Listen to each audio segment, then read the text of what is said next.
Swayam Prabha. Digital India. Educated India.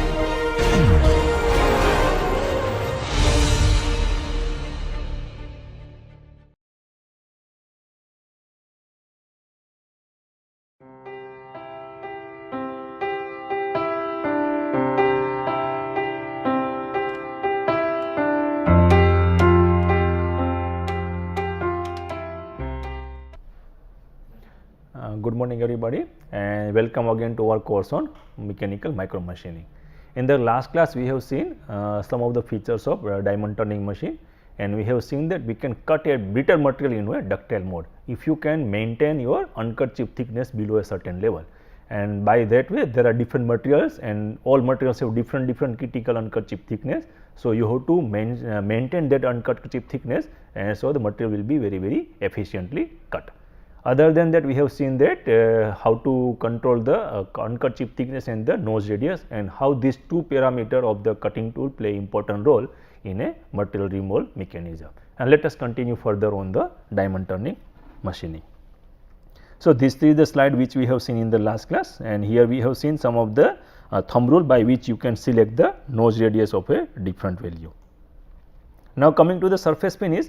Now, surface finish we can also do this thing by a conventional calculation, that is mostly we use this calculation for measurement or the finding out the peak to valley height in a normal turning operation. So, this is what we are doing, and same thing is applicable for the diamond turning machining also, but here only difference is the our uncut chip that whatever depth of cut what we are putting inside, it is very small, and we are maintaining the cutting edge the nose radius very sharp. So, these are the two parameters which play important, that is the feed rate per revolution and the nose radius, and you can find out this h, that is the peak to valley height, by this particular formula, that is f square by the 8r. So, this is the way we do that calculation. You have to do cutting, because we have seen in the diamond turning mostly we are doing facing operation only, not the turning operation. There are some application where we need some type of features on the surface of the cylinder only, but most of the features are on the face of the cylinder, not onto the surface of the cylinder. Right. So, diamond turn machine surface is produced by moving the cutting tool across the surface of the turning component. It always have some periodic surface roughness. Now, we know that surface roughness whatever we are getting here, it is a at the nanometer level, but even at nanometer level you cannot avoid these particular things, right, because ultimately it is a physical contact. So, whatever you are getting here at this particular thing, this may be the tens of nanometer, but still you will get this thing, because if you see under high magnification microscope, you cannot avoid this.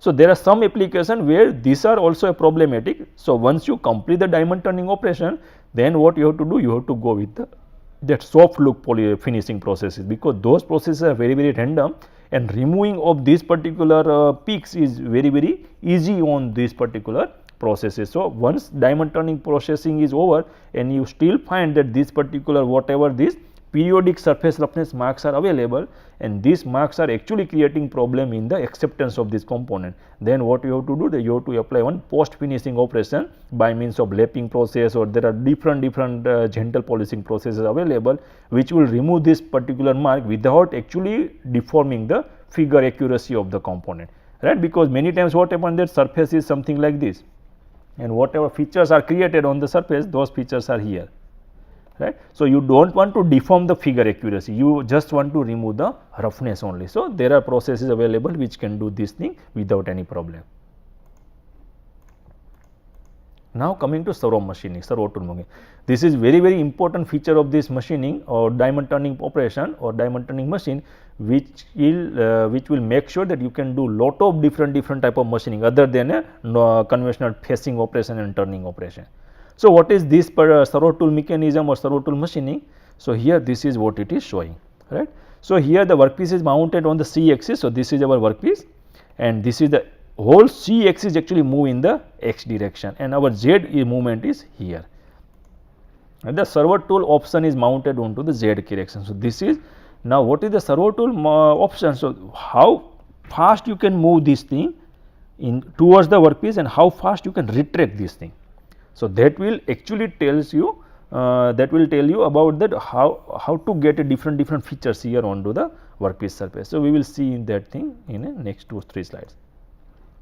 So, machining with this configuration is also known as a X, Z and C, because we are using 3 axes here, X axis here, Z axis and C axis at this location. So, using servo tool, non-rotationally symmetric surfaces including free form surface can be produced economically. So, here what happens that if you just normally move this X, Y, X, Z and C axis, then what you will get, actually you can get the facing operation only. Suppose you want to do facing operation here, then you can do facing operation. If your workpiece is long, then you can turn this around and then you do a turning operation. But right now we are our all focused is on the facing operation only. So, if you do not operate this servo tool, then what is happening that you are actually doing cutting with a in this particular configuration facing only. Then different materials available, different diameters available, you can do that operation, but this thing is little bit different. So, how this thing is different now, what is happening here that mostly in all the facing operation, what is happening that this rotation, it is independent to the movement of the Z axis, right. So, we never calculate that how much is the rotation with respect to the movement of the Z axis, right. Our tool is always programmed with respect to X and Z axis only, not with respect to the theta, right. So, Z position is a function of not only X, but also the spindle speed, spindle position or the C axis. So, now here what it is showing that if your workpiece is rotating with a theta 1 and theta 2, how much is the placement or how much is the displacement of your tool, that is starting from x1 z1 to the x2 z2.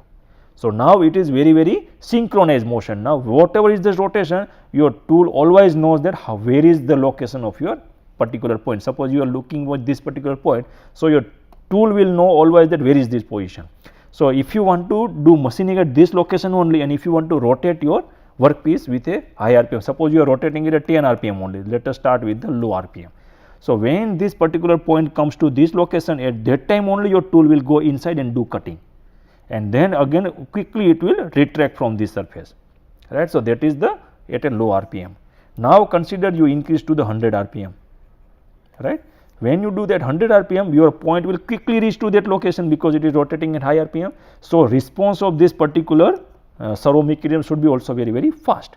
So, at that time there are two different methodology by which you can do, one it at a very low RPM and one is at a high RPM. So, our what is the meaning or what is the objective of this thing, that your position of your workpiece in a rotational direction is always known to the tool. So, that is why it is called the servo tool mechanism, right. So, what is the application? The laser mirrors, ophthalmic lenses, lens mold. Now, we have seen one of the videos that the molds were created at a different locations, right. So, there were different molds were created here at this location and this location. So, at that time what was happening, that whenever you are reaching to this location, your tool will do machining here, then there is off time here, so tool will retract it, and again this location will come to this location, then again tool will interact at this location, and then it will move in the x direction also. So, once this circle is over, then it will look into this circle, then this circle, like that, right. So, these are the different lenses which are not actually the facing operation. You cannot create this type of things by facing. We will see some of the examples. Right. So, again similar to that, but same figure is there, but now here that is the thing that whenever it is rotating here, now you can see these are the two dimples available. So, your machining will be done at these two location only. Now, how do you know that when this location is coming to this part, then both the things, whatever you are moving is Z and then your RPM, these both things are actually coupled or integrated. So, that is the only way you can actually find that when your particular location is coming to that particular Z position, and then your tool will actually go quickly in that, do machining and then quickly come back after that, right. The first thing is the slow tool servo, right. So, rotatory axis is generally velocity control. That is what we do, that whenever you rotate, you generally look around the RPM only, we do not look around other than that what is the position. But in this particular slow slide rotatory axis, our spindle is actually position control, right. So, these two words are very important to understand, velocity control and the position control. Velocity control, that means you are looking about RPM only, and position control, that means in within the RPM, that what is the theta, how much theta you have rotated, right. So, this particular linear distance is very important to under. That means whatever this the arc is there, so how much is the arc. So that is called the position control. That is useful in both the slow tool servo as well as the fast tool servo. But let us start with the slow tool servo. So you should know that what is the position of your particular location on the workpiece, and that is why it is called the position controlled. Right. So this is what is happening in the workpiece. So this is your this is your cutting tool, this is your workpiece, and now whenever your workpiece is rotating, this particular thing will actually move sinusoidal way. So this is called the z axis oscillation. So by oscillating this particular thing, now at which amplitude and which frequency you are oscillating, that will actually be controlled by the two things. One is the slow tool servo. Slow tool servo means that your amplitude is more, but your frequency is less. So that means you can go more into the depth, but you can actually cannot do same thing very at high frequency rate, right, because the whole things are different in the two different systems. So let us see that. Right. So 3D machining is performed in a polar or the cylindrical coordinates. Now what is happening, that earlier we are not worried about the what was that position in theta, but now theta is very important in this case. So to make sure that your tool is knowing that theta, then it should actually work into the cylindrical or the polar coordinate. So what is happening, the x, y, z actually it is translated into r theta in the z axis. So that is the only way by which you can get the things done by for this particular process. So machines z slide as the oscillating axis. So this is the way it will oscillate in the z axis. So here what is happening, that whole thing will oscillate. So this z slide, so whatever is this z slide, so this whole thing is the z slide. So this size is very big and it has also some weight. So if you want to move at a very fast rate, that is not possible, right, because you cannot move a very high inertia component to a such a high frequency, but you can give a more amount of depth, that is called the z movement. That is what is showing here. Now let me show you that video first, that what things are there.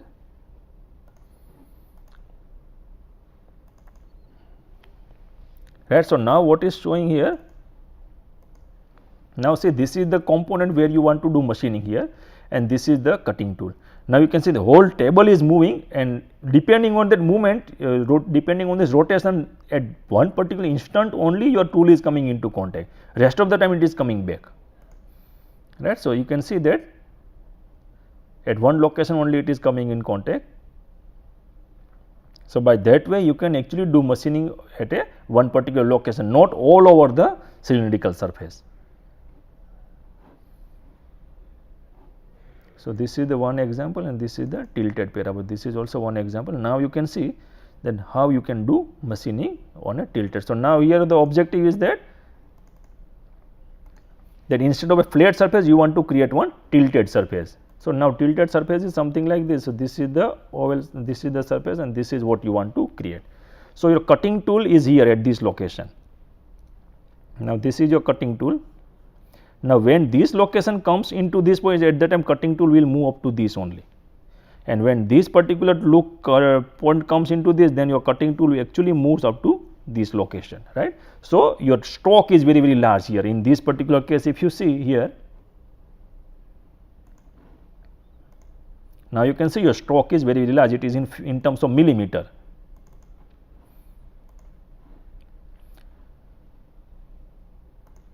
Right. So when you want to do that thing, then what happens, that you are completely moving the z slide. So at that time you can get a very large amount of stroke. So this stroke is very important for doing different type of operations.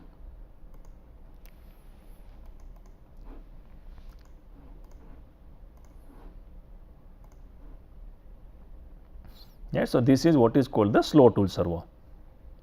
But what are the problems here? That there are some advantages also, some disadvantages also. First thing is the ability to fabricate the parts with much larger deviation. Now we have seen in that example that suppose you have a z offset, that means at one location you need a depth of a starting at a z0, and other location you want to go with a 1 millimeter or 2 millimeter inside. So at that time your deviation is very large. So at that time you can do with this particular slow tool servo. So that is the advantage. Large deviation part can be machined very quickly, machined very efficiently, not quickly. No need to purchase or integrate an additional or the complex system, because if you want to do this thing, then in a conventional machine what you have to do, you have to provide some type of oscillating mechanism by which you can control the part, and other than that you have to integrate those things, because integration of a external or additional system with the machine is very difficult, but once it is inbuilt in the machine, then it is very easy to program also and move the cutting tool according to your part program. But there are some disadvantages. First thing is the low bandwidth because of the mass of the slide, because you cannot go with a very high frequency. The movement of those components, whatever we have seen earlier, those things are not that much easy.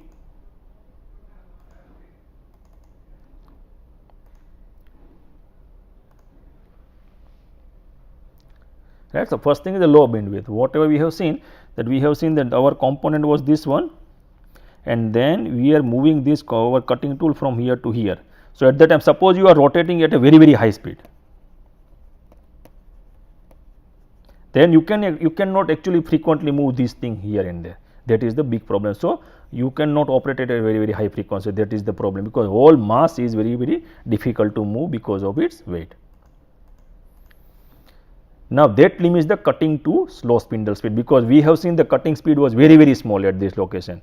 So, what is the problem because of that, which can be degradation of the surface finish due to more normal spindle speeds of a few hundreds of RPM.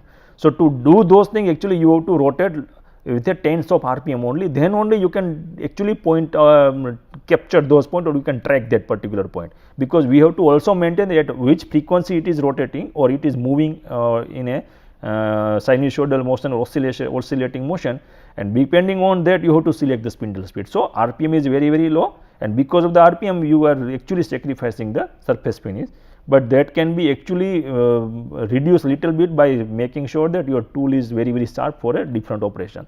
And we know that if you go with a particular this type of low RPM, then obviously actually you require very long cycle time to complete the operation. So, these are the few disadvantages of the slow tool, but still slow tool servo is very useful for a different this type of machining operation. So, that is the advantage of using slow tool servo. So, now what to do for a higher speed, we need a fast tool servo. So, now only difference thing is that now your tool is moving at a much faster rate in a to and fro motion, but now there are problems, because once it is we call it a faster rate.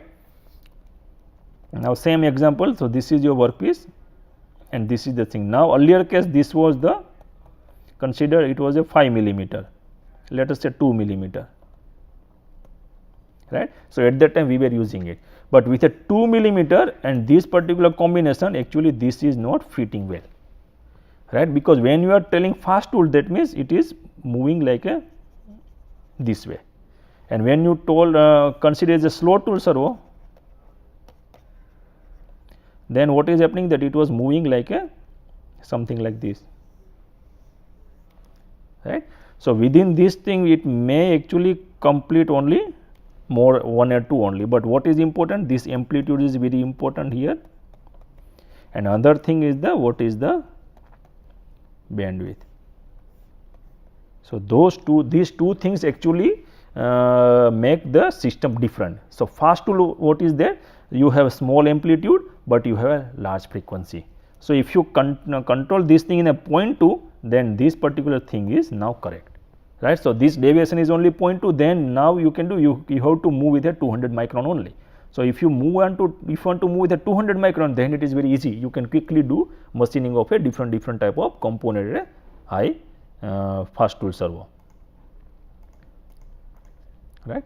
So, a tool is mounted on an auxiliary axis that perform the sine wave type oscillation. Now, earlier case what we were doing, that our whole slide was moving, so you were not requiring any type of auxiliary axis, but here this auxiliary axis is very important here, because we want to move to a very small movement, then you have to mount something on the slide and then slide, that is called auxiliary axis. On the auxiliary axis you are putting the tool, and what you are using for movement typically is the piezoelectric or the voice coil motor is used for movement of the auxiliary axis. So, this is what it is showing. In earlier case what was that, this was the slow tool servo, right. So, this is the your z axis was the slow tool servo. Now, this whole thing was moving here and here, but now your stroke length is reduced, but your frequency is increased. So, setup remains same, but what is we are doing, that we are adding this additional component here, that is called the auxiliary axis, and this auxiliary axis is actually independently working by means by a piezoelectric motor or the voice collar motor. So, by that way you can actually do a machining of a very small component here, because now the size and the depth is also very small, then only you can do cutting, bigger size you cannot cut here. So, let us see that example also.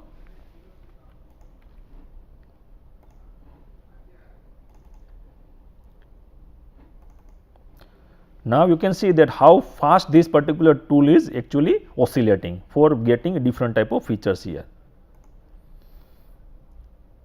And you can see the RPM is also comparatively high in the compared to the slow tool servo. This is the speed at which it is moving. Now, you can see it is stopped. Now, by manually this person is actually rotating a spindle, and then you can see that with a small rotation your tool is actually responding with respect to the rotation of the workpiece. Now, you can see that just by rotating, this is the one particular segment of the mirror. So, this is actually the mirror. Now, you can see there are small segments available. So, these are the small segment onto the surface.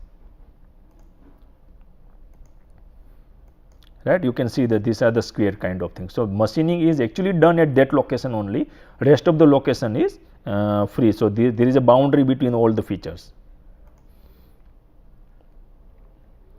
Yes, so this is the way you can actually do machining of a different features by using fast tool servo.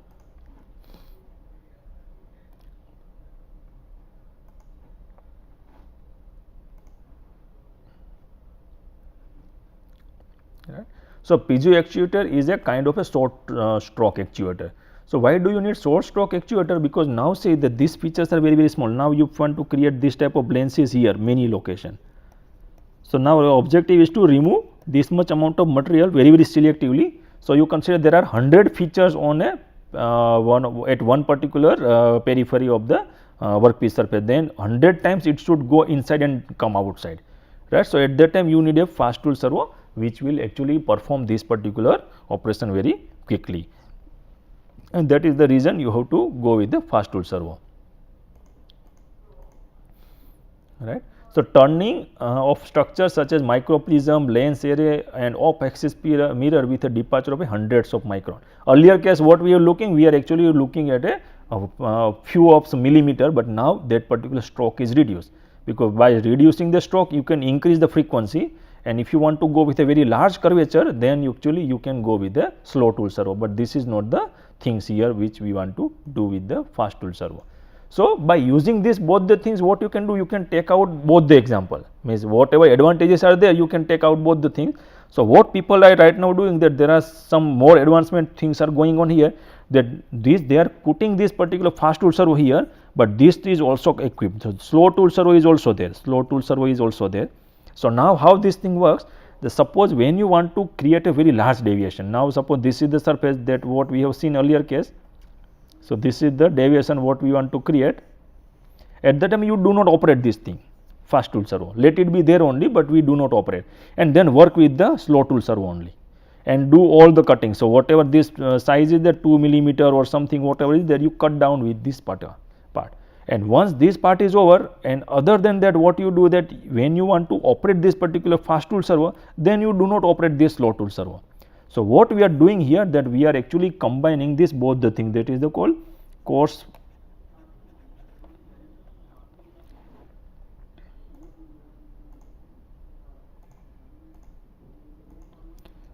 movement plus fine, right. So, both the things we are actually integrating in the single system. So, now you can see that you can get the advantage of both the things. You can actually do machining of a very large step here, that means whatever is the inside cavity is there, and you can do cutting with a fine features also when you want to do, and you can combine both the things also, right. So, now suppose you have one example here, suppose this is the surface, and now you have small features on this surface, right. So, you can actually synchronize both the thing, that this particular tool is located here and then it is going inside, and at that time that is this motion is by the slow tool servo, and for machining of this particular small feature, this is called the fast tool servo.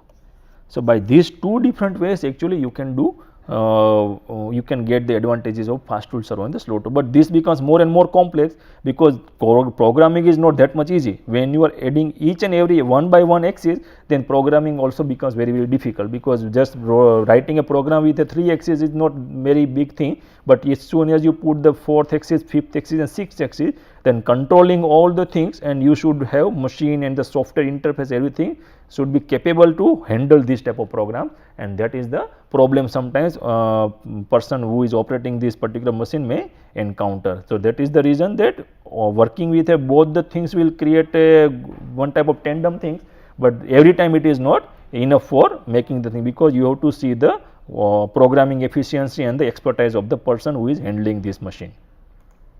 So, now let us see some of the small things, that optical tool setting system, that these are the some of the systems available where you can do tool setting, because now this microscope will give you the complete idea about the what is the geometry of the cutting tool and whatever things you want to maintain with respect to the workpiece.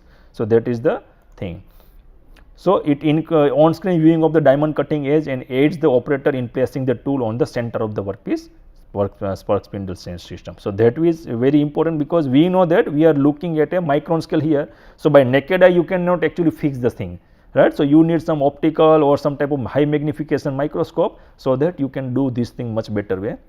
It includes the kinematic mounting mechanism and Windows based tool setting software for automated measurement of tool radius during calculation of the tool center line in position, because even if it is integrated, if you want to do manually, then it is again a time consuming and not correct. So, it is actually the integrated with the Windows system software. So, just by giving the command of movement in x, y, z direction, it will actually actuate your cutting tool at that location, and that movement should be also in sub-micron level, so that you can actually find the exact location of the cutting tool with the workpiece system.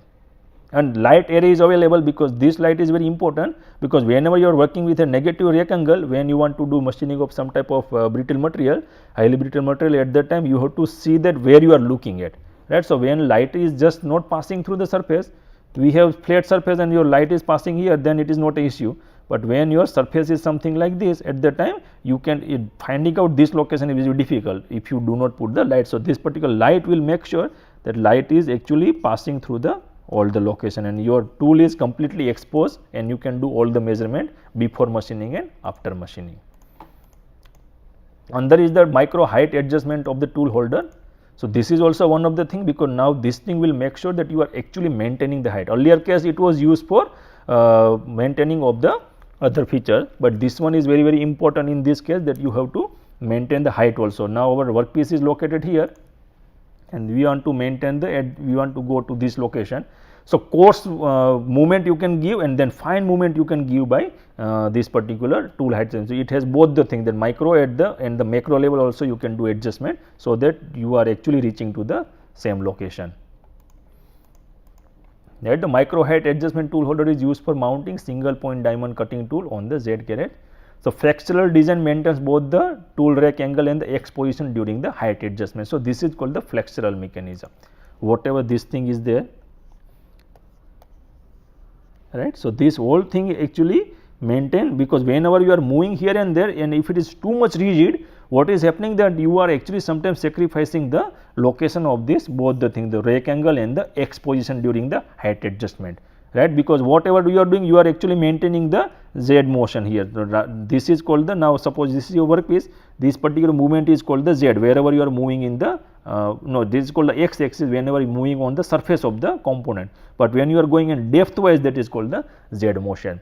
So, we have to, when you are moving up and down, we are doing maintaining the height, at that time you are maintaining the X position in that part.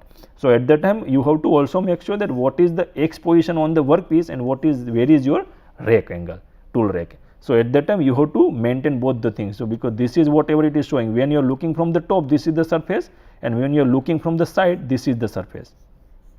So, in both the way you have to see that you are actually fixing to the same location. So, this flexural mechanism actually very important, and that will not create any problem in the fine tuning. And coarse and ultra fine vertical adjustment mechanism can be possible by this particular system.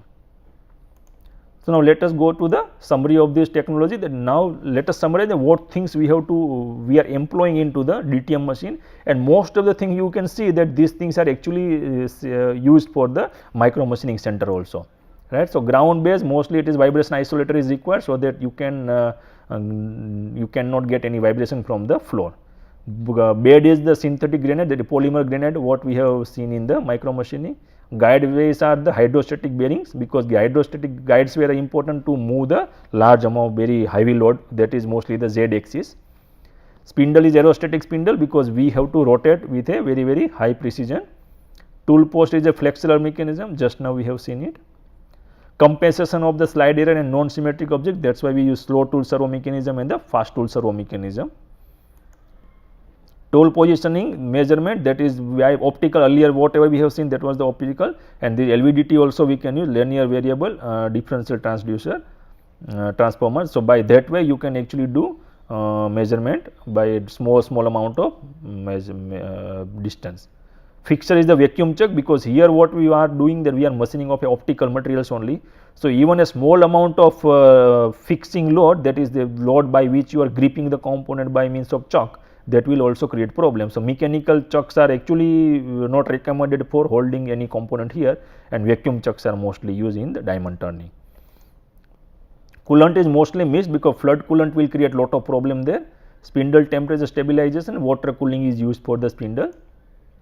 Scale is mostly linear scale, because we have seen the linear scales are more reliable when you want to do measurement on a translation direction. So, it will take care of all the backlogs, backlash and everything. Spindle drive, it is integral brushless motor is used, and the table drive see linear motors available for movement of the tables. And the spindle positioning motion, for what is the RPM, because now we know that here the spindle RPM is not as high as the micro cutting, because in that case we need 50, 10, hundreds of thousands of the RPM, that means 50,000, sometimes even right now spindles available with a 3 lakhs, 4 lakhs RPM, that much speed is not required here, because here we operate generally 3000, 2000 RPM only. So, the Hall effect sensor is enough to capture that particular spindle speed position. Environment, we need a clean room, because our material is optical material, which is creating lot of problem with the temperature, and we are using all this very sophisticated linear scale and the air spindle and all the things. So, it is better to go with a air clean room requirement, where temperature, humidity and dust controls are very important. And let me finish this lecture here, and we will continue with some new topics in the next class. Thank you very much.